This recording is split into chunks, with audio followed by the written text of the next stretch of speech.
Most people getting into multifamily real estate think, hey, I'm gonna start with a 5-unit building, then buy an 8-unit building, and then maybe a 12-unit, and then I'm just gonna continue to scale. But you should not do that. I almost never buy 5 to 20 unit apartment buildings, and in this video, I'm gonna break down exactly why, especially when you compare them to 20 to 100 unit buildings. By the end of this video, you're gonna see exactly the type of buildings that I'm going out there and buying today. And you're gonna know why it's been my bread and butter for the last few years. If you're new here, my name is Antoine Martel. I've been investing in real estate for the last 10 years. I flipped 650 houses, did a couple hundred wholesale deals, and then I sold over 1,000 units of my own and other people's single family and multifamily. Now I run a real estate fund called Red Brick Equity, and we're currently buying multifamily apartment buildings. In this video, I'm gonna talk about why the 5 to 20 unit space looks attractive, but you shouldn't be buying it. Then I'm gonna go over the 3 big problems of buying 5 to 20 unit apartment buildings. Then after all that, I'm gonna tell you what I'm buying instead and how you can too.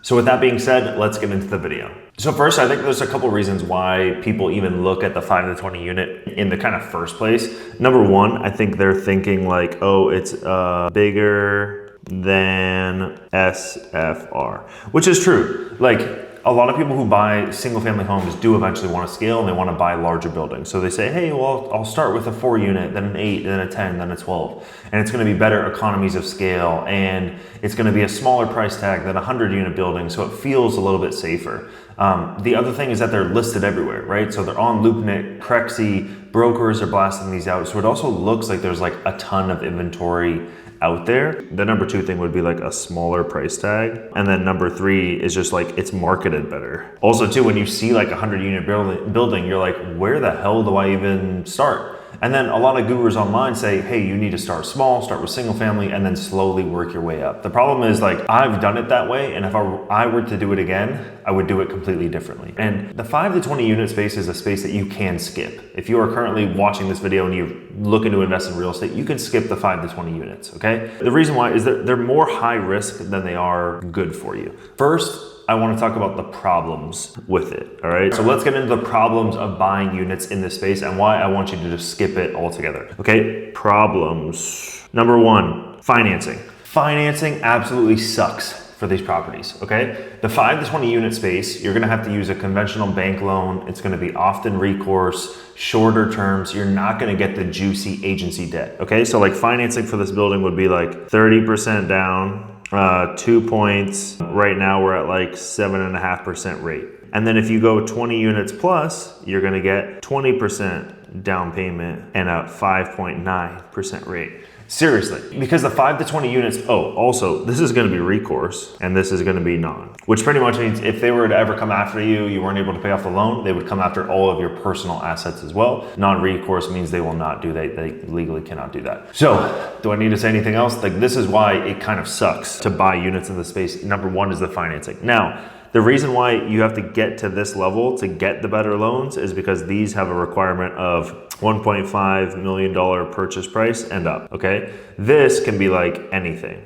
That's why you want to jump up to the bigger units, because once you get to the 20 unit kind of space, you're going to be above that $1.5 million purchase price amount, which means you're going to get a lower down payment, better points, better rate. This is a 5.9% rate, non-recourse. Okay, so that's the number 1 problem with the 5 to 20 unit space. The second issue is a vacancy issue. So in real estate land, what's good vacancy is 90% plus. Now, just looking at the math, if you're gonna buy a 10 unit building, you literally can have 1 unit go vacant and you're at 90%. As soon as you have 2 units, you're below the 90, you are at 80. To be like a stabilized property in the eyes of the bank, typically it's gonna be 90% plus, all right? And you're typically gonna have a couple units vacant. You're honestly gonna always have a couple units vacant. Always one turning over, always someone moving in, always someone moving out. And that's just been my experience with buying so many buildings across the country, small and big and in between, single family, all that kind of stuff. You really wanna buy a building that's gonna be at the bare minimum, a 20 unit building, but really like 30 units, 40 units is kind of where you want to get to as like a bare minimum. And that may seem like a reach for you right now, but I'm going to make some other videos kind of showing you how you can do deals with other people to make that not feel so bad. my honest recommendation would be like, if you have 30 units and you have one vacant, you're still pretty good. You're at 29 out of 30, which is 96%. And then even if you have 4 units vacant, you're at 86. You're right on the brink. Yeah. So 3 units equals 90%. Now that seems a lot more reasonable, right? And I think that the magic number is actually at 36 units, where it's like you can get the four numbers equals 90%. So that's kind of like the magic number you want to get to. Obviously, that's going to be a very expensive building. This is going to be like 3 to 4 million. Bucks if you're buying one of the cheapest markets across the country, 100K per unit. That's kind of one of the things that I just like.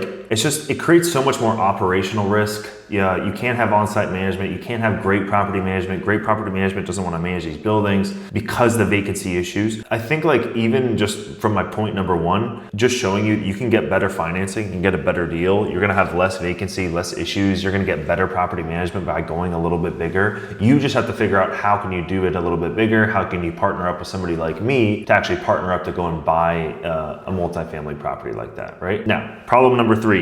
Let's get into this. This is number 2. Whoopsies. Problem number 3 is competition. All the people who are like mom and pop, the flippers, right? The wholesalers, the realtors, they can all get into all this space. They can get into this 5 to 20 units because this can be like 500K to like 2 million. So people can buy that. Like some people are flipping $1 million houses. So when they see a building for 1-2 million bucks, they're like, hey, man, I can buy that shit. Meanwhile, if you go into the 20 to 80, like now we're at like 2 to 10 million buck range, a little bit different.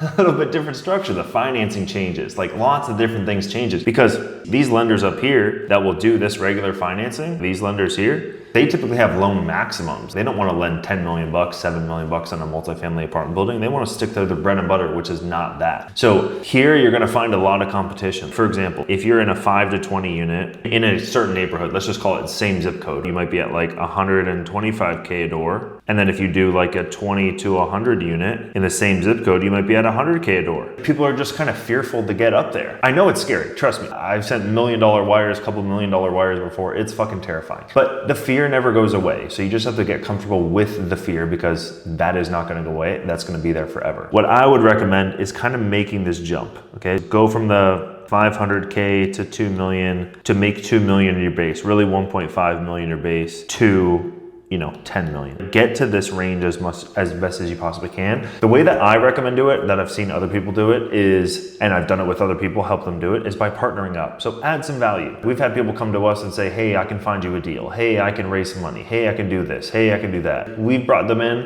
We've done deals together. We've done small deals, large deals, all that kind of stuff. Just depends on like what value you can add. If you want to grind and work your ass off and do that, fantastic. You can go that route. Also, if you just have some money and you want to invest it, my recommendation would be investing in this space. I'm going to make another video about why that space is the best right now versus the 20 and below and the 100 plus. But my recommendation would be stay in that space right now. Stay in the 20 to 100 unit multifamily space. It's the best space with the most value add. Find an operator that you trust. If you are an accredited investor, you can invest with me. We can buy some buildings together and you can just invest passively into these properties. That is what my recommendation would be. And that's why I buy the 20 to 100 unit space. The 20 and below is just super tough. And the 100 plus is just crowded by a ton of people that are big hedge funds. So it's kind of interesting like this. And if you go here, like 100K plus, this goes back up to 125K. Sorry, not 100K plus, 100 plus units. This goes back up to 125. So that's why this literally right here is the best of both worlds. You get a small multifamily property with great property management because you'll still manage those with the best financing in the best neighborhoods for the cheapest cost per door. So ding, ding, ding, ding, ding. What does Antoine buy? I buy this right here. If you find deals like this and you want to send them to me, shoot me an email, Antoine@redbrickequity.com. I would love to take a look at it.